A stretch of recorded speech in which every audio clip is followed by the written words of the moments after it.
भारतीय संस्कृतीनुसार वटपौर्णिमा उत्सवाला खूप महत्त्व आहे। सावित्रीने आपल्या पतीचे प्राण यमापासून परत मिळवले ह्याची साक्ष म्हणून हा सण आजवर वडाच्या झाडाची पूजा करून साजरा होणारा उत्सव आहे।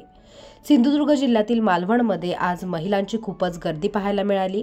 फणसाचे गरे, आंबे, अननस, करवंदे अशा विविध फळांची खरेदी होताना पाहायला मिळाली।